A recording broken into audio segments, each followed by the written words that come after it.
De retour sur le plateau de la Tranche Info, place maintenant à l'échange et au débat dans notre focus. Et comme je vous l'annonçais avant la coupure publicitaire, on parlera d'un conflit foncier ce soir qui oppose Cyril Moutoussamy à la SAFER. Bonsoir Monsieur Moutoussamy. Bonsoir.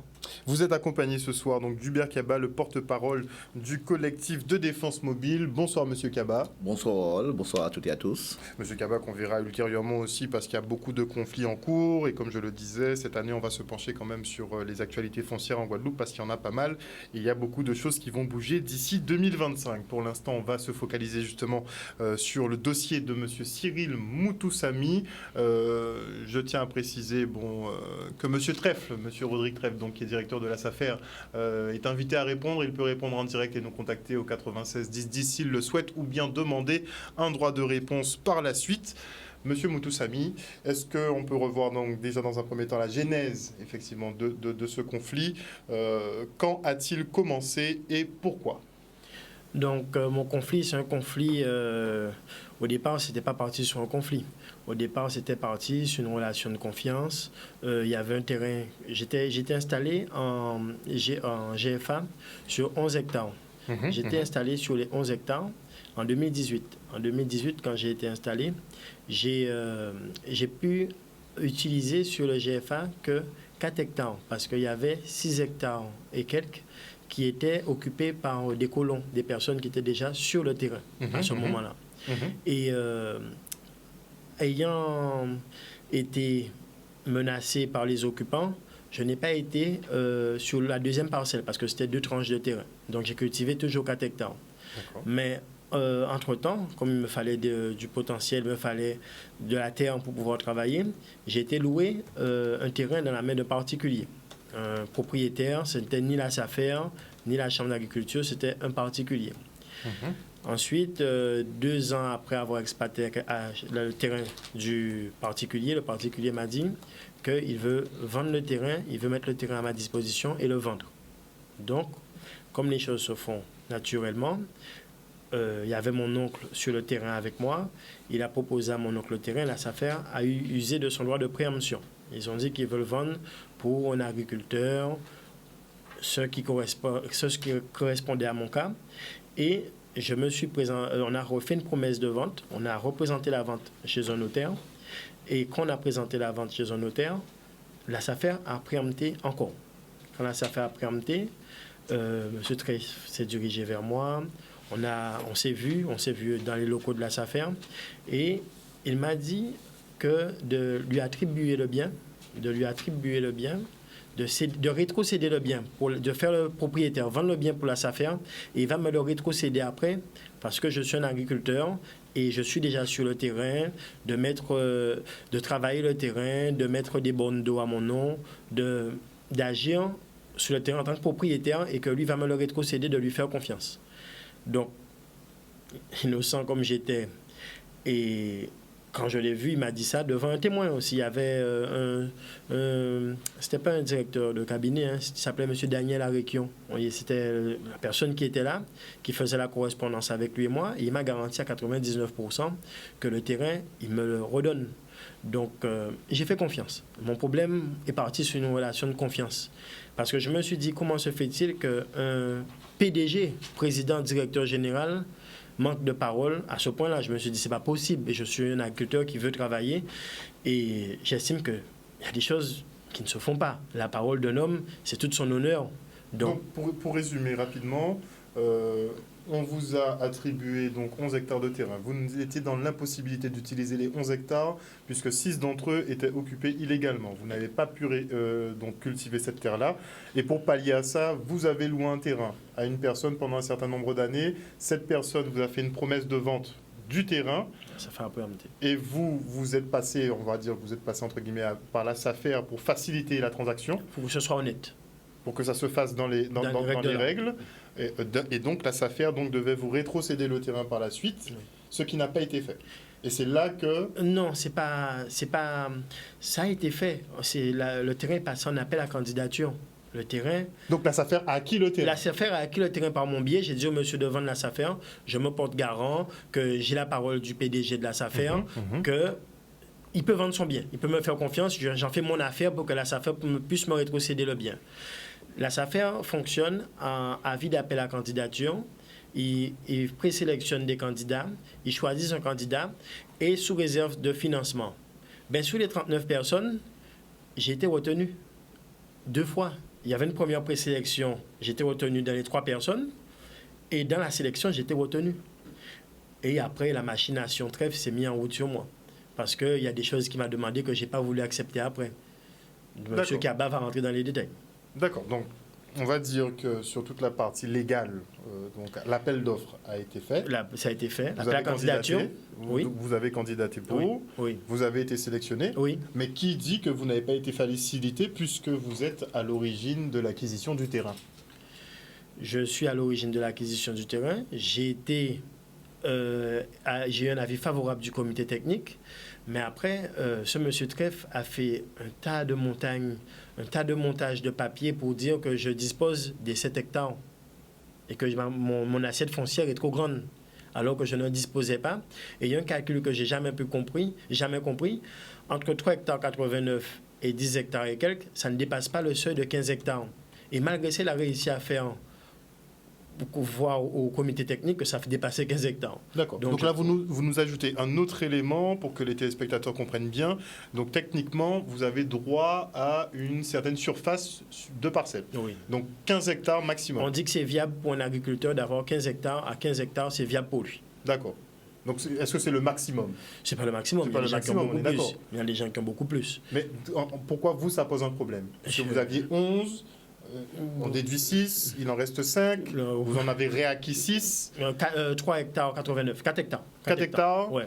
J'avais 2 fois 4 hectares. J'avais 4 hectares sur le GFA, que je pouvais avoir pleine propriété pour l'utiliser. Et j'avais 4 hectares du terrain propriétaire, que la SAFER a acquis par mon biais. D'accord. Donc vous étiez globalement sur 8 hectares. Exactement. Alors, monsieur Kaba, à quel moment il y a une malversation? À quel moment il y a quelque chose qui cloche? Alors, il a dit bonsoir à toutes et à tous. Lorsqu'on entend effectivement Cyril raconter ce qui s'est passé, et Harold, tu as parfaitement effectivement compris la chose. Mais effectivement, Cyril est propriétaire de parts foncières, de parts sociales au sein d'un GFA. 11 hectares. Et de ces 11 hectares, il n'a pas la possibilité de cultiver ces 11 hectares, donc il cultive que 4 hectares. Alors, ce qui s'est passé, et pourquoi nous revenons sur ça, c'est que M. Treff, effectivement, en qualité de propriétaire, il a effectivement ce qu'on appelle pas le droit de privilège. Il a, lorsqu'on va faire une vente, imaginez que vous voulez vendre du terrain agricole pour moi, on passe chez le notaire, et ce que Cyril avait fait avec son propriétaire, mais le notaire doit informer la SAFER par ce qu'on appelle un DIA, une déclaration d'intention d'aliéner, pour savoir si la SAFER ne fait pas jouer son droit de préemption. La SAFER peut préempter sur quel que soit le terrain agricole qui va se vendre en Guadeloupe. D'accord. Et c'est pour ça que nous estimons quand même que lorsqu'on a ces responsabilités-là, on doit quand même avoir un certain nombre de sens de l'honnêteté et de la rigueur. Et à ce moment-là, M. Treff a décidé sur les 3 hectares que que travaillait M. Moutoussami, eh ben, il préempte. Mais le vendeur ne voulait pas, parce que tout le monde sait ce qui se passe à la SAFER. Et ce n'est pas nous qui l'apprenons. Nous avons un rapport qui sort depuis 2016, où on dit que, véritablement, les malversations, on dit comment les choses se passent à la SAFER. Un rapport qui a été fait par le ministère de l'Agriculture, qui a été effectivement, où la DAF a été écoutée, le préfet Billan à l'époque, le conseil régional, M. Lurel, et en fin de compte, Blaise Mornal pour le conseil départemental. Donc, c'est quand même une situation que nous savons qui est déplorable au niveau de la SAFER. Est-ce qu'on peut dire que c'est récurrent, M. Kaba? Mais c'est récurrent. C'est récurrent. Et donc, il y a souvent des conflits fonciers, effectivement. Mais il y a souvent des conflits fonciers. Pas que sur l'attribution des terres agricoles. Pas que sur l'attribution, monsieur Harold, pas que sur l'attribution. J'ai des exemples là. Je prends un exemple. Je viens de rencontrer quelqu'un qui me dit qu'on a proposé 7000 m² de terrain à quelqu'un de terrain agricole. J'ai l'attestation du notaire où on vend 7000 m² de terrain agricole à Caféière au Petit-Bourg, à H418, pour pratiquement 285 000 euros. Alors que c'est du terrain agricole qui doit être vendu 1 euro. Donc ça veut dire qu'il y a des gens... Attendez, 7000 m². Alors 7000 m². À combien? 7140 m² pour 281 000 euros. Et la SAFER n'a pas préempté. Donc, c'est pas normal. C'est là effectivement qu'on voit que dans ces situations-là, il y a de l'argent sous table qui passe, il y a effectivement des achats qui se font. J'en ai encore d'autres. Lorsque j'ai à Sainte-Rose, entre le comté de l'Aurillac avec quelqu'un qui sort de l'Hexagone, qui vient acheter 1000 mètres carrés, 1180 mètres carrés de terrain pour 50 000 euros de terrain agricole et que la SAFER n'ose pas faire user son droit de préemption, on comprend véritablement ce qui se passe. Aujourd'hui, depuis 2016, ce rapport le dit. Mais ce qui est grave véritablement à travers tout ça, c'est effectivement l'affaire Moutoussamy, mais ce n'est pas simplement l'affaire Moutoussamy. Je dirais que c'est un peu l'affaire de tous. Aujourd'hui, Harold, on a le conseil régional. Et dans ce rapport, M. Lurel a été auditionné dans ce rapport. Mais M. Lurel faisait partie du conseil d'administration de la SAFER en toute illégalité. En toute illégalité, parce que l'article, effectivement, les statuts, l'article 16 de la SAFER, il dit clairement que pour être actionnaire, pour être au conseil d'administration, il faut être actionnaire. Alors que le conseil régional n'était pas actionnaire. Ils ont payé récemment 200 000 euros, ce qui nous avait été dit en 2019 ou 2020, alors que depuis X années, ils sont là. L'article 20 du Code dit que lorsqu'on est actionnaire, on est au conseil d'administration, on ne doit posséder qu'un représentant. Le conseil départemental possède 5 représentants. 5 représentants au conseil d'administration et personne ne dit rien. Aujourd'hui, on a effectivement des problèmes par rapport à ça. Alors, en ce qui concerne Cyril, l'article 143-1-2 du Code rural, 143-1-2 du Code rural est clair. Il dit que lorsque la SAFER a été tenue d'acquérir un bien, elle doit le rétrocéder prioritairement à l'acquéreur invincé. L'article 143-1-2 du Code rural. Le Code, effectivement, est bafoué parce que Trèfle ne respecte pas ça. Donc, aujourd'hui, il y a donc, techniquement, M. Moutoussamy aurait dû être prioritaire de toute façon prioritaire en fonction, effectivement, l'article est très clair. Aujourd'hui, nous disons encore, mais au-delà de ça, on a l'impression que ce sont une sorte de conglomérat malfaiteur qui paye des gens qui sont là, qui savent qu'ils ne devaient pas être là. Et on vous dit qu'il y a des gens qui sont à la SAFER, mais qui n'auraient pas dû être à la SAFER. L'UPG, ils sont actionnaires, ils sont dans le conseil d'administration, ils n'auraient pas dû être, parce que l'article, effectivement, est très clair. Les statuts disent que pour être là, il faut détenir des actions. L'article 20 du Code des statuts de la SAFER, ce sont ces statuts-là que M. Trèfle a fait voter. L'article dit que pour être au conseil d'administration, pour diriger véritablement la SAFER, il faut être actionnaire. Nous avons la liste des actionnaires. Aujourd'hui, nous constatons que le conseil régional a été au conseil d'administration sans être actionnaire. Nous constatons que l'UPG l'a été. Nous constatons que le MODEF l'a été. Nous constatons que Verte Vallée l'a été. Nous constatons que la coordination rurale, ils sont dans le conseil d'administration. Ils décident de qui c'est qu'on doit donner du terrain, qui c'est qu'on ne doit pas donner du terrain, mais ils sont là de totalement illégalement. Aujourd'hui, nous n'arrivons pas à comprendre que l'État, avec 2 commissaires du gouvernement qui sont là pour valider les choses, comment l'État ne dit rien dans ce qui se passe? Comment M. Chalus, qui est aussi important, qui a voté 200 000 euros pour mettre dans le capital de la SAFER en 2020, nous les avons rencontrés l'autre jour, ils sont estébequois parce qu'ils nous disent, mais nous ne savons pas. Comment des structures comme ça peuvent être à la SAFER sans véritablement vérifier que les statuts sont conformes et que le code rural n'est pas violé. Alors, on dit encore une chose, mais tout le monde le sait, Harold. On dit que lorsque la SAFER, parce que l'objectif de la SAFER, c'est acheter du foncier pour redonner aux agriculteurs. Donc, acheter du foncier. On dit que lorsque la SAFER achète une assiette foncière, achète une parcelle, il doit effectivement le garder pas plus de 5 ans dans son portefeuille et le remettre à disposition d'agriculteurs. Depuis 1981, la SAFER, qu'avant le terrain, il y a des terrains dans leur portefeuille. Et qu'est-ce qu'ils font? Eh bien, ces terrains-là, ils attendent que ces terrains-là soient urbanisables, il y a des déclassés, et ils vont le vendre. Et c'est comme ça, effectivement, pour une petite dame qui est sur un terrain depuis 80 ans. Alors, tout à l'heure, je t'ai donné 7000 m² à ce prix-là. Eh bien, Madame Bargo, par exemple, Robertine, elle est sur un terrain depuis plus de 70 ans, depuis ses parents sont là, sur 2000 m² qui devaient lui revenir effectivement en lot habitat gratuitement. Eh bien, M. Trèfle a décidé de lui vendre ce terrain-là, 2000 m² de terrain à 260 400 euros. Alors, une petite dame qui ne touche même pas 800 euros de retraite. On est d'accord qu'on n'est pas... Donc, ce sont des terrains qui sont déclassifiés. Non, là, ce sont des terrains qui sont déclassés. C'est des terrains agricoles. On n'est pas dans les tarifs des terrains agricoles. Mais non, mais on n'est pas dans les tarifs du terrain agricole, mais on dépasse effectivement ça. Et à partir du moment... dépassé, c'est du x10, c'est mais, combien? Mais c'est...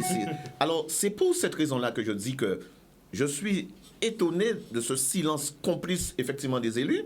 Je suis étonné. Donc, en fait, vous remettez la gestion globale de la SAFER en question. Mais tout à fait. Oui. Mais tout à fait. Mais ce qui est grave, c'est que nous avons des commissaires du gouvernement de l'État et la DAF qui légifèrent normalement, qui est là pour contrôler véritablement ce qui se passe. Alors, qu'est-ce qui se passe au niveau du contrôle? Mais il n'y a pas de contrôle? Ils ne le contrôlent pas. Alors, on ne sait pas si... On fait des rapports, mais... On fait des rapports, mais on ne contrôle pas. Et encore, je prends à la page 40 de ce rapport-là, et vous allez être étonné lorsque, à la page 30, sur un rapport de 47 pages, on dit que, après avoir demandé une expertise au service des domaines, donc l'État, la SAFER procède à des ventes par voie amiable des parcelles occupées ou construites illégalement. Le PDG, alors M. Trèves, c'est un PDG, hein.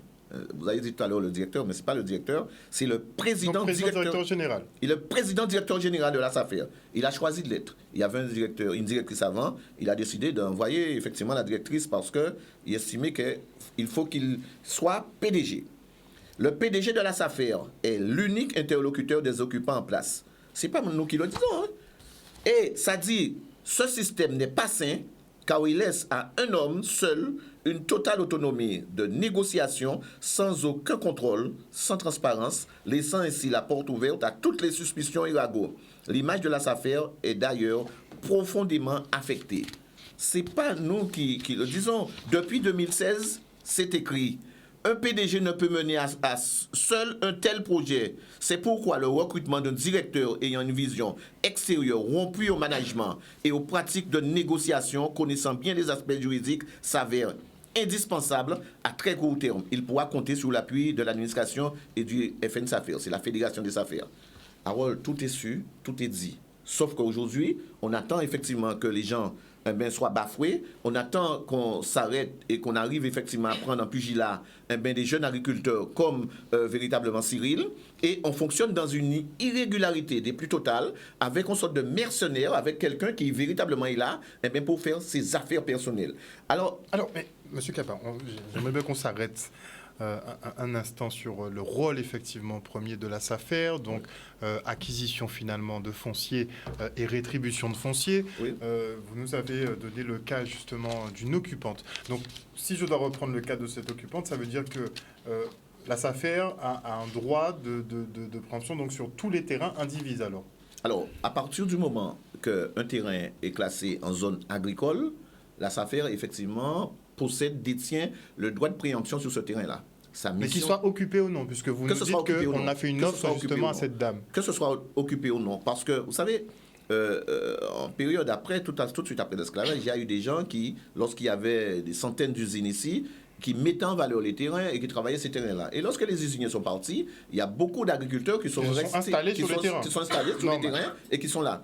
Donc, un moment, lorsqu'ils se sont rendus compte que les terrains étaient vendus sur Minitel à cette époque-là, l'État a missionné la SAFER pour mettre en place ce qu'on appelle la troisième réforme foncière, pour permettre à ce que la SAFER puisse récupérer ces terrains-là. Lorsque les agriculteurs sont en âge de partir à la retraite, on leur donne un lot de jardin et on leur donne une indemnité de retrait volontaire. Ou alors, lorsque la SAFER, lorsque ces personnes-là sont sur ces terrains-là et peuvent placer des jeunes agriculteurs, la SAFER avait pour mission de placer ces jeunes-là. Malheureusement, ces messieurs, ces affaires, ils ont fait avec les terrains. Ils ont effectivement, les copains coquins, effectivement, terrain en Guadeloupe, sans quoi que ce soit. Et lorsqu'ils tombent sur des agriculteurs qui bossent comme Cyril Moutoussami, on a envie de leur dire de payer en bas de table. Des baillons anti-monnaie, sans qu'elle prenne mon rien. Et lorsqu'on refuse... Donc, on a dit que c'est ça qui fait. Oui. Mais bien sûr, tout le monde sait ça. Donc, en fait, c'est comme ça qu'a fait.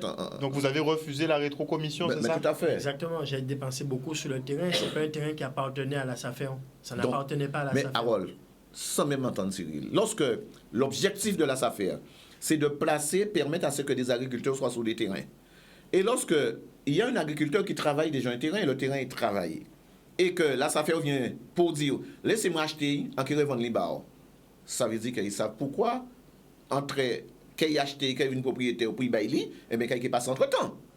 nous pas obligés de faire l'ENA pour nous comprendre ça. Donc aujourd'hui, lorsque effectivement ça se fait, eh bien aujourd'hui on est en droit effectivement de se poser des questions. Mais comme personne ne dit rien et que tout le monde est là, ne serait-ce que dans la structure s'affaire, eh bien, personne ne dit rien. Alors, c'est ce qui se passe tout le temps en Guadeloupe.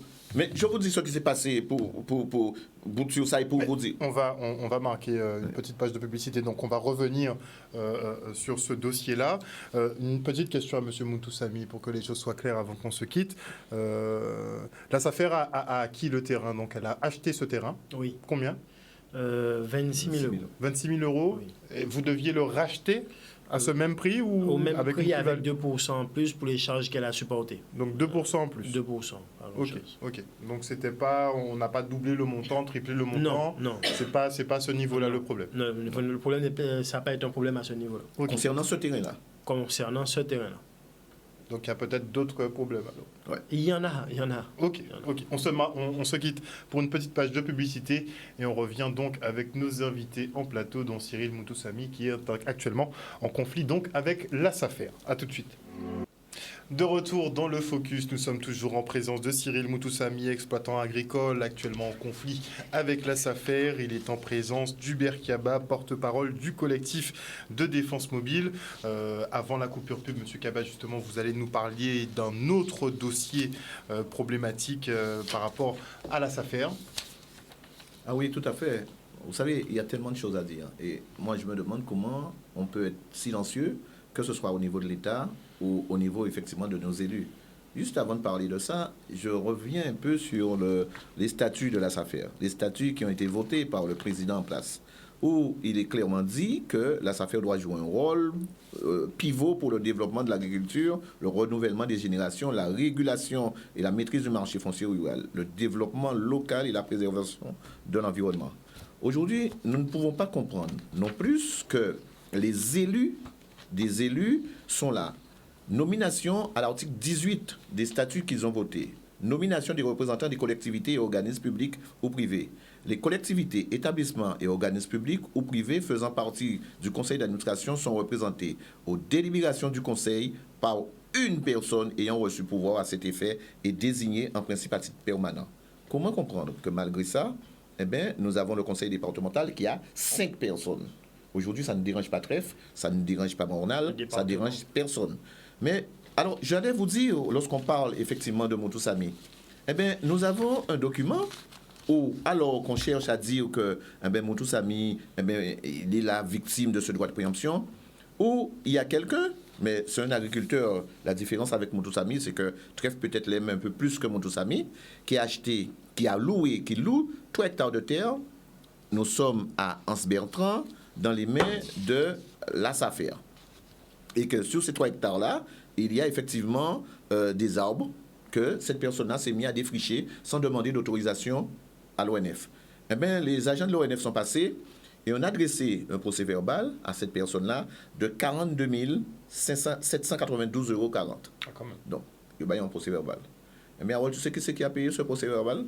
Monsieur Trèfle, avec l'argent de la SAFER. Il a payé le procès verbal. Mais plus que ça, Harold, plus que procès verbal, là, en tant que propriétaire, puisqu'il était en location en tant que propriétaire. Donc non, il a payé parce que c'est quelqu'un qu'il aime bien.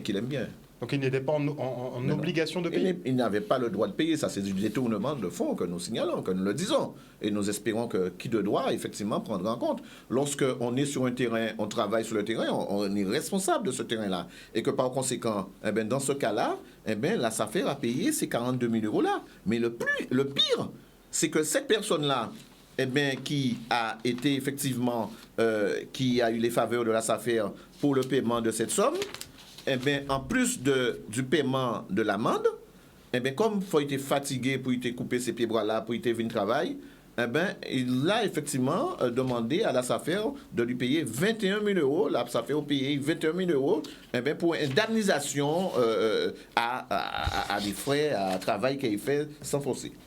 Attends. C'est ça même, c'est ça. Bien reprendre ce cas de figure-là. Alors, quelqu'un qui loue un terrain, la SAFER. Donc il loue 3 hectares à la SAFER. 3 hectares de terre à la SAFER. Donc il coupe les arbres, l'ONF... Voilà, l'ONF vient, l'ONF cabaye en amende. La SAFER paie 42 000 euros. La SAFER paie 42 000 euros. Plus 21 000 euros. Plus 21 000 euros, que je peux vous donner le numéro du chèque SAFER qui a été payé. Je peux vous donner effectivement tous ces éléments-là par rapport à ces détournements qui se font à outrance à la SAFER. Alors aujourd'hui, lorsqu'on veut effectivement dire que, eh bien oui, il faut effectivement que la SAFER puisse prendre ces 3 hectares-là et la SAFER fait son travail parce que les autres sont en train de parler. Aujourd'hui, nous ne comprenons pas. Nous ne comprenons pas et nous l'avons interpellé. Et nous n'allons pas rester comme ça. Aujourd'hui, s'il est effectivement permis à M. Trèfle de faire ce qu'il veut de la Constitution, de violer véritablement des statuts que lui-même a fait voter, de violer le code rural, que lui-même véritablement il doit être à même de respecter, eh bien nous que faire n'importe quoi aussi. Aujourd'hui, nous ne comprenons pas que ces choses-là sont faites avec un président, directeur général, qui est censé donner le là au niveau agricole.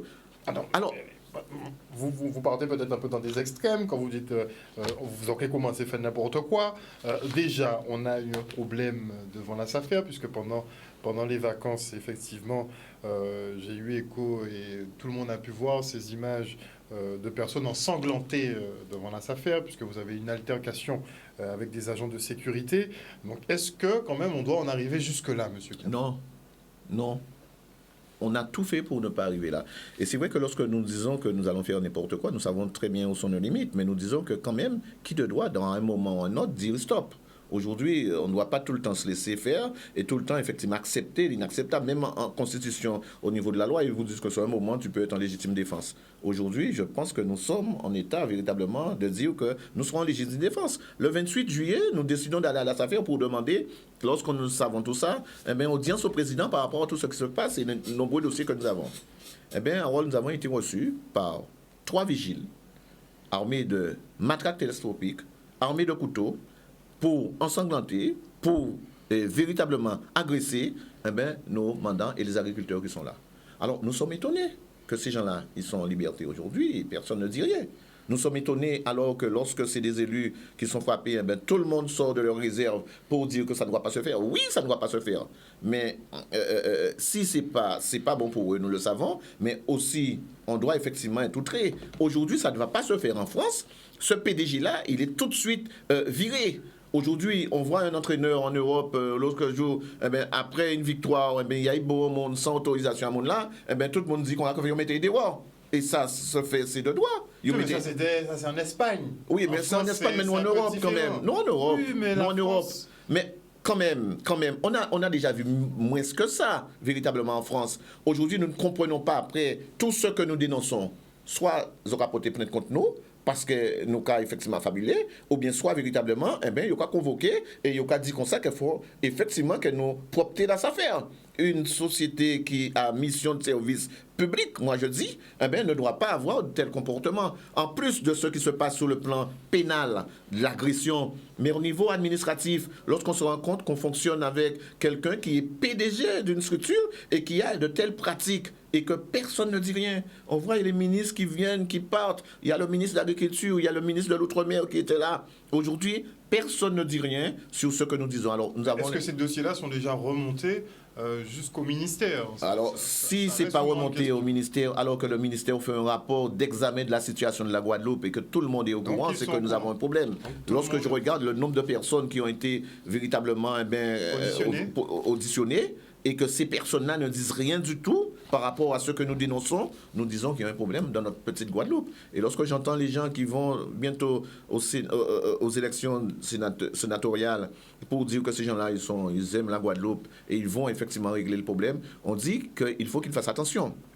Parce qu'il y en a un article 40 du Code pénal qui oblige véritablement, lorsqu'on a des responsabilités, de faits qui sont effectivement de nature, on a l'obligation, l'exigence effectivement de sommer, d'interpeller le procureur pour faire cesser effectivement ces faits-là. On a l'obligation véritablement de le faire. Donc aujourd'hui, nous ne comprenons pas que ces élus qui ont pouvoir et qui ont mission véritablement de le faire par rapport aux élections et à l'opposition, ces gens-là ne disent rien du tout par rapport à ce qui se passe. Alors, on a une question effectivement d'auditeur, à savoir si des plaintes ont-elles déjà été déposées concernant les éventuelles malversations de M. Trèfle et de la SAFER. Les plaintes sont déposées sur le plan pénal. Les plaintes sont effectivement déposées par rapport à ce qui se passe. Nous entendons ici et là des gens... Est-ce que c'est le LCDM même qui s'est... Alors, il y a des gens qui ont déposé au niveau du LCDM. Nous sommes en train de faire ce qu'il faut. Nous avons encore, en ce moment où je parle, un rendez-vous avec un avocat avec lequel un certain nombre de choses vont se faire. Mais je peux vous dire, malheureusement, au tribunal...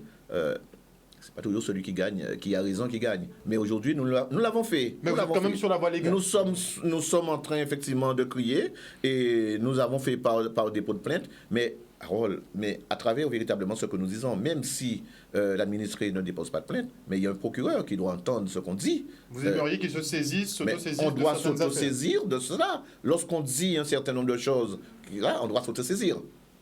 On part pour le téléphone pour un appel d'auditeur. Allô, oui, bonsoir. Oui, bonsoir, monsieur Berkiaba. Bonsoir. Je voudrais féliciter monsieur Hubert Kiaba pour le travail qu'il fait concernant le foncier, les terrains occupés en Guadeloupe, tout ce qui est de l'injustice. Monsieur Hubert Kiaba, toutes ces actions, il le fait avec des petits moyens, mais ce sont des actions qui ont beaucoup de sens et qui ont raison d'être. Parce qu'on voit des élus actuellement là, c'est l'élection sénatoriale, ils sont continuellement dans des promesses, dans des carrières, et dans ce pays, il y a beaucoup de choses qui ne vont pas. Donc il est temps que ces gens-là qui disent vouloir plus de pouvoir, parle d'autonomie et tout, et quand il y a des problèmes en Guadeloupe, on ne les voit pas. Donc, M. Hubert Kiaba, vous avez parfaitement raison. Je suis de tout cœur avec vous, car sans vous, beaucoup de Guadeloupéens auraient été dépouillés de leurs biens. Est-ce que vous avez déjà fait appel au service de M. Kiaba? C'est quelqu'un que je connais très bien par sa simplicité, par ses actions.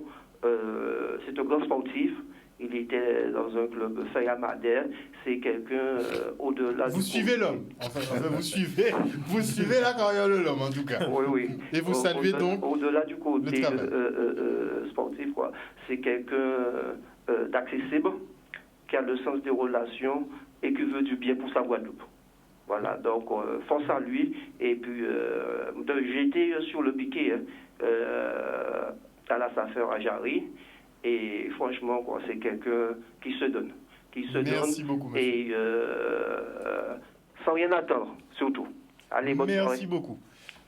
Bon, effectivement, moi, ça fait 15 ans que je suis dans le milieu, ça fait 15 ans qu'on se voit, Monsieur Kiaba, mais visiblement, les conflits fonciers se démultiplient. Je le disais en début d'émission, d'ici 2025, il y aura beaucoup de réformes qui vont être mises en place et qui vont beaucoup changer la donne. On sait qu'en Guadeloupe, il y a beaucoup d'indivisions.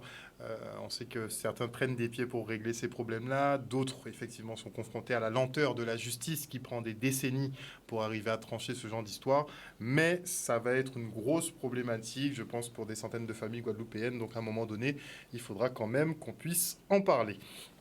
Donc avant l'appel d'auditeur, on parlait effectivement donc des plaintes. Donc le LCDM effectivement commence à s'organiser pour justement intenter des actions donc en justice. Vous le disiez, ce n'est pas forcément celui qui a raison qui gagne. En tout cas, la justice devra trancher sur ces affaires. Est-ce qu'on a est-ce qu'on va pas partir sur des délais de plusieurs années, voire des décennies pour régler ce genre de conflit? Mais c'est sûr que ces gens ont besoin.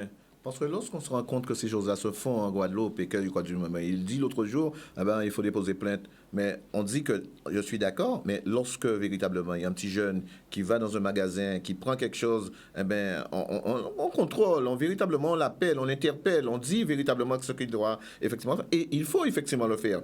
Mais ces gens-là qui sont en col blanc, il faut les arrêter. Aussi, lorsqu'ils violent véritablement le code rural, l'article 143-1-2 dit, il est clair, quel que soit l'attributeur, le prix de cession de ces biens ne peut excéder leur prix d'achat par la SAFER majorée des frais qu'elle a supportés. L'article 143 est clair.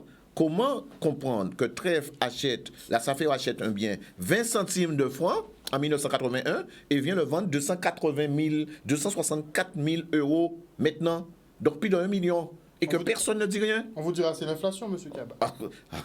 L'inflation n'est pas effectivement dit dans le code rural. On parle véritablement... Non, j'essaie d'un peu de détendre quand même la Oui, tout à fait. On commence à se crisper, puisqu'on parle quand même de gros montants. De gros montants, et on se rend compte que un peu partout, c'est ce qui se fait et que on en a marre. Et lorsque vous disiez tout à l'heure que oui, un moment, nous ne serons plus là. Maintenant, on parle énormément des biens vacances en maître. Avant, c'était la loi Laglaise. Alors, j'ai entendu certains élus dire, des députés, sénateurs, dire que oui, mais qui a pas parlé de la loi Laglaise. M. Lurel était juste à côté pour dire qu'il n'avait pas entendu. Alors, aujourd'hui, j'espère qu'il a entendu parce que c'est passé déjà en première lecture au Sénat. Et alors que je n'ai pas entendu quelqu'un dire quelque chose, donc ça doit repasser en deuxième lecture parce qu'il y a quelques modifications. Mais cette loi, véritablement, va causer de réels problèmes en Guadeloupe. En Guadeloupe, nous avons, par exemple, à Saint-Roch, plus de 70% de personnes qui ne sont pas propriétaires de leurs biens en rôle. Donc, par conséquent, il y a une casaille là, mais il n'y a pas ni, effectivement, jouissance à terrain là, il n'y a pas ni titre de propriété. Il n'y a pas de titre de propriété. Au Gosier, c'est pareil. Lorsque la loi dans beaucoup de communes de Guadeloupe. Lorsque la loi Laglaise viendra, ces gens-là n'auront plus la possibilité de devenir propriétaires du foncier. En même temps, il y a qu'à dire comme ça que le foncier prévaut sur le bâti. Ça veut dire que la loi Laglaise va le permettre d'avoir un titre de propriété pour la maison. Mais ça, il faut un bordel total en Guadeloupe. Alors imagine que toi, tu as ton petit terrain là, mais quelqu'un a dû construire dessus et que tu es en difficulté avec le voisin parce que le cadastre est arrivé ici en 71. Contrairement à la France, depuis 1930-40 qu'il y a là, on va donner à cette personne-là un titre de propriété pour la maison. Comment tu vas faire pour tirer cette personne-là après? La personne, effectivement. Donc, ça va poser un réel problème. La deuxième chose, maintenant, nous avons les biens en état d'abandon manifeste. Alors, imaginez-vous, Harold, que nous avons un petit terrain de 2000 m², que tu n'as pas passé la débroussailleuse pendant 3 ou 4 mois. La commune peut prendre ce terrain-là et l'État peut prendre ce terrain-là parce qu'il a estimé qu'ils vont te donner 3 mois pour le faire. Et pareil pour une maison, si tu as une maison, tu ne procèdes pas à la rénovation pendant un certain nombre de temps. La commune te met en demeure de faire la rénovation au bout de 3 mois. Mais la commune doit prévenir. Et la commune, avant de la saisir, il te demande, mais peut-être que tu n'as pas cet argent-là pour faire l'amélioration de l'habitat, sinon tu l'aurais déjà fait. Il y a quoi prendre au bout de 3 mois. Aujourd'hui, on est effectivement en train de mener le Guadeloupéen à être plus possesseur chez lui. Et lorsqu'on a des structures comme la SAFER, qui est en train effectivement de faire une misère aux jeunes, à ceux effectivement qui souffrent, qui ne demandent qu'à véritablement une régularisation, un petit coup de pouce pour arriver à être propriétaire et pour travailler dans ce pays-là, qu'on voit effectivement les réactions de ces personnes-là, on doit effectivement s'appliquer à dire stop, nous n'y assez, nous ne pouvons pas encore. On nous pose une autre question, à savoir, est-ce que le préfet est mis au courant? Le préfet est au courant. Personnellement, j'ai envoyé, même il était en vacances, parce que nous savons qu'il faut y prendre vacances. Il y a tellement de choses qui se passent en Guadeloupe. On n'a pas pu prendre les vacances, nous, au niveau du LCDM, parce que tous les jours, on était là avec des cas nouveaux, des huissiers véreux, des notaires véreux, pas des huissiers, des notaires qui font tout et n'importe quoi. Donc il y a des notaires dans la boucle aussi. Mais il y a des notaires dans la boucle. Je peux te donner des dizaines et des dizaines de dossiers où les gens sont dépouillés de leurs biens, où les gens ne peuvent plus vivre. Je prends un exemple, il y a un cabinet notarial qui est même pas 50 mètres de la sous-préfecture, qu'on a fermé depuis 2017. Madame a fait vous étiez mobilisé devant. On était mobilisés. Madame, là encore, à faire ces petits titres, et les Guadeloupéens qui sont victimes, avec leur argent là, l'étude Montalban, l'argent à l'étude. Voilà. On part du côté du téléphone pour un nouvel appel d'auditeur. Allô, oui, bonsoir. Allô. Bonsoir. Allô. Bonsoir, monsieur. Bonsoir. On vous écoute. Oui, je voudrais poser une question à M. Kiaba. Monsieur Kiaba, est-ce que il n'y a pas qu'en Guadeloupe qui a des problèmes avec la SAFER, mais est-ce que vous avez lu le rapport de la Cour des comptes de l'année dernière, signé par M. Fabius, qui disait qu'il fallait dissoudre cet organisme qui coûte très très cher à la France, parce que c'est des contribuables qui payent tout ça, et ils ont demandé à ce que ces organismes soient dissous. Est-ce que vous êtes au courant de ça? Alors non, ce sera avec plaisir de me le donner. J'ai énormément de dossiers. J'ai ce rapport de 2016 du ministère de l'Outre-mer et du ministère de l'Agriculture. Mais ce rapport de la Cour des comptes, je ne l'ai pas. Si vous l'avez, ce sera avec plaisir que je pourrai effectivement prendre connaissance. Je vais le chercher, mais c'est un rapport qui date de l'année dernière. Je vais chercher aussi. Et je vous remercie énormément de l'information. D'accord, oui. Merci beaucoup, monsieur, pour cet appel. Voyez-vous, comment comprendre? On a l'impression qu'il n'y a que l'évidence qui est évidente, mais on a l'impression que c'est évident pour tout le monde ce qui se passe à la SAFER. Mais c'est ce silence véritablement que nous n'arrivons pas à comprendre. Par contre, on est fort pour dire que les statuts, il faut nous changer de statut, il faut nous vinassi, il faut nous vinassa, Kamanké, il faut nous en seul président, seul. Mais non, mais lorsqu'on a deux entités majeures, conseil départemental, conseil régional. Alors, j'ai un article du Code qui dit que lorsque on doit, la SAFER, article EO 42-5, la SAFER a acheté un bien, on dit qu'il doit effectivement afficher, voilà, l'article L142-4, quand la SAFER a acquis un bien, elle est tenue de procéder un mois après la signature devant le notaire à l'affichage en mairie pendant au moins 15 jours en signalant la superficie, la commune, le nom du cessionnaire, le prix et la référence cadastrale. Alors ça a dérangé le monde parce que s'ils le font, eh bien, tout le monde est complice. Eh bien, ça ne se fait pas. J'ai interrogé effectivement les services urbanistes dans les mairies en Guadeloupe. Pour côté, il n'est pas affiché. Pour côté, il n'est pas affiché et la SAFER ne l'informe pas. Donc, comme le monsieur dit, eh bien, effectivement, eh bien, nous avons une sorte de gribouillat à des gens qui sont là et que voilà. On part du côté du téléphone pour un nouvel appel d'auditeur. Allô, oui, bonsoir. Oui, bonsoir. J'ai une question. Allez-y, madame. J'ai une question. Allez-y, on vous écoute. Oui. Est-ce que c'est normal que M. Fett soit au conseil d'administration de la SAFER depuis plus de 25 ans? Qu'a dit la réglementation? Alors, au niveau, effectivement, encore une fois, et je remercie effectivement cette dame-là de la question, Harold, comment comprendre que la réglementation est claire? Il dit que lorsque on doit, pour être au conseil d'administration, on ne peut pas siéger pendant plus de 5 mandats successifs de 4 ans. 5 mandats de 4 ans, ça fait 20 ans. Monsieur Treffé a la SAFER depuis 25 ans. Depuis 25 ans qu'il est là. Et ça n'a pas dérangé pas le monde, ni l'État. Et je remercie à cette dame-là qui doit suivre effectivement les choses. Et c'est ça la réalité véritablement que nous avons dénoncé. Eh bien, voilà. On passe du côté du téléphone pour un autre appel d'auditeur. Allô, oui, bonsoir. Allô, oui, bonsoir. Bonsoir. Allô. Il faut que... Allez-y, monsieur Matoussac. On attend effectivement que l'auditeur soit en ligne. Il faut que Hubert t'explique l'histoire du terrain, après que ça a été favorable, tout ce que Rodrigue a fait. Oui, bonsoir. Allô, oui, bonsoir, monsieur. Oui, donc voilà, c'est au sujet de comment ça s'appelle encore la SAFER. Donc, il est dit que la SAFER intervient pour des raisons bien précises sur le territoire. Mais parlons-nous en fait réellement du plan local urbain qui doit être mis en place justement au niveau de la SPADET et qui n'a toujours pas encore été mis en place. Ça c'est un sujet justement au niveau de la population pour investir un peu le pouvoir en fait d'aliénation de la SAFER sur notre territoire. Vous ne pensez pas? Attendez, est-ce que vous pouvez reprendre parce que ça sautait à certains moments, on n'a pas bien compris le propos. Enfin, moi, je n'ai pas bien compris. Je ne sais pas si monsieur a bien entendu.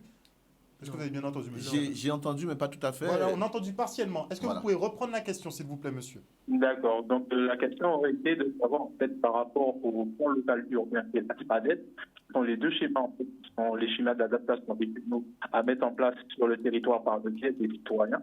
Donc, pour définir à la fois les espaces agricoles et les espaces dits urbains à déclasser pour notre territoire. Est-ce qu'il ne serait pas important de ramener en fait la politisation vers ça pour pouvoir évincer un pouvoir adjudicateur de la SAFER qui n'est pas le lieu d'être imposé par la voie de notre, c'est-à-dire une nouvelle organisation des territoires de la République? Alors, il y a effectivement, comme ça a sauté un petit peu, mais je pense comprendre ce que disait le monsieur, c'est que par rapport au plan local d'urbanisme, il disait effectivement dans les zones qui sont des zones agricoles et les zones, alors, et les zones urbaines. Alors, il faut savoir que on est dans une zone agricole on est obligé, effectivement, la SAFER jouit de son droit de préemption. Lorsqu'on est dans une zone où on peut construire, où on peut faire sa maison, le terrain, le droit de préemption est sur la responsabilité de la commune. Et effectivement, se pose un réel problème parce que même dans l'établissement du plan local d'urbanisme, il n'est pas fait par les communes. Comment comprendre, Harold, que tu es maire de Bemao, tu dois savoir politiquement avec tes collègues, où est-ce que nous allons faire grandir Bemao, quelle dimension que nous allons donner à Bemao, où est-ce que véritablement nous allons faire venir la population. Aujourd'hui, c'est le CBD-PNAF, c'est en commission gérée par la DAF, avec la SAFER, avec un certain nombre de personnes qui décident. D'autant plus que et il y a énormément de personnes qui sont aussi dans ce cas-là, parce que le monsieur disait ça, il a raison. Eh bien, aujourd'hui, lorsqu'on a envie de déclasser, de passer un terrain qui était agricole, et pour le passer en zone urbanisable, eh bien, Harold, tu sais ce qu'ils sont obligés de faire dans le cadre de la politique de régulation? Eh bien, ils sont obligés de déclasser un terrain. Par exemple, madame qui a sa maison sur un terrain et qui était en zone urbanisable, eh bien, pour le mettre en zone agricole. Ça se passe très souvent sur la Guadeloupe dans un silence total. Ça veut dire que tu as ta maison, tu as fait un crédit, tu as des enfants, tu as une famille, tu as investi. Demain, on te dit que ta maison est en zone agricole et tu ne sais pas quoi faire, ou alors en zone rouge et tu ne sais pas quoi faire. Donc aujourd'hui, véritablement, se pose ce problème-là et malheureusement, les Guadeloupéens qui disent aimer la Guadeloupe et qui ont la chance d'être au pouvoir parce qu'à un moment ou un autre, eh ben, ils ont eu la facilité, ils ont eu les largesses au niveau de la population et ils ont vu de manger, ils ont proposé salade, concombre, chictaya, moré, tout, qu'à la veille des élections. Eh bien, ces gens-là, à partir du moment qu'ils sont élus, eh bien, ils oublient véritablement les vraies recommandations et les vraies souffrances de la population et ils sont là à bonboncer, à faire petit champagne, petit fou et tout. Monsieur Kaba, vous soulevez une question primordiale, une problématique primordiale. On ne va pas pouvoir la traiter puisque l'émission arrive à son terme, mais c'est la gestion foncière, à savoir qui gère concrètement le foncier. On ne peut pas parler de développement économique ou de quoi que ce soit si on n'a pas la maîtrise de son foncier, ce qui n'est pas le cas. Là, on a même des communes finalement qui se réjouissent de l'annulation de leur plus parce que finalement elles peuvent récupérer des zones constructibles en fait. Donc c'est la réalité. On voit que les élus finalement n'ont pas la maîtrise même du sol. Donc pour la suite, bon, voilà. Qu'est-ce qu'il peut faire, quoi? On est à côté de la plaque. Et c'est pour cela que, effectivement, c'est la réalité. Parce que lorsqu'on est, par exemple, on prend un exemple simple, hein, on demande à un élu que fait l'ONF, que fait le Parc national, que fait le Conservatoire du littoral, qui sait effectivement qui la DAF, qui le truc de l'environnement, l'ADL. Personne n'est capable de vous dire qui gère quoi et comment véritablement gérer un plan d'aménagement. Donc, aujourd'hui, on entend parler du SAO, le schéma d'aménagement régional, que le président de région s'applique à dire que oui, mais c'est ça, moi, on y en ça. Mais qui c'est qui gère? Qu'est-ce qu'on fait? Qu'est-ce qu'on a la possibilité de faire? Personne ne sait. Donc, on ne gère pas véritablement notre aménagement et notre foncier. Et c'est vrai qu'on n'a pas encore d'idée et je ne pense pas qu'on ait trouvé des élus qui véritablement aiment la Guadeloupe pour véritablement prendre ça, effectivement, en charge. Merci beaucoup en tout cas Hubert Kaba, je le rappelle, porte-parole du collectif de défense mobile, d'être venu sur ce plateau. Vous prenez donc la défense, vous assurez donc la défense d'une part médiatique dans un premier temps donc de Cyril Moutoussamy qui est actuellement en conflit avec la SAFER. Pour reprendre pour les téléspectateurs qui ont manqué le début de l'émission, vous avez facilité l'acquisition d'un terrain à la SAFER de façon à ce qu'elle vous le rétrocède, ce qui n'a pas été le cas. Visiblement vous vous êtes fait doubler par le PDG de cette structure et vous souhaitez effectivement donc obtenir gain de cause, à savoir, je pense, la jouissance donc de ce terrain. Oui, exactement. C'est le doublé de trop. Merci beaucoup en tout cas messieurs d'être venus sur ce plateau et pour toutes ces explications que vous nous avez fournies. On rappelle à la SAFER qu'elle a droit effectivement à un droit de réponse, donc elle peut nous contacter à n'importe quel moment. Moi je serais bien content aussi à Wall de faire un face à face avec lui. L'invitation est lancée, à savoir si monsieur Trèfle souhaite se présenter pour un face à face avec monsieur Hubert Kaba. Et je suis tout à fait ouvert à cette option. Merci encore messieurs, chers téléspectateurs, on se retrouve demain pour un prochain Focus. Bisous Thomas.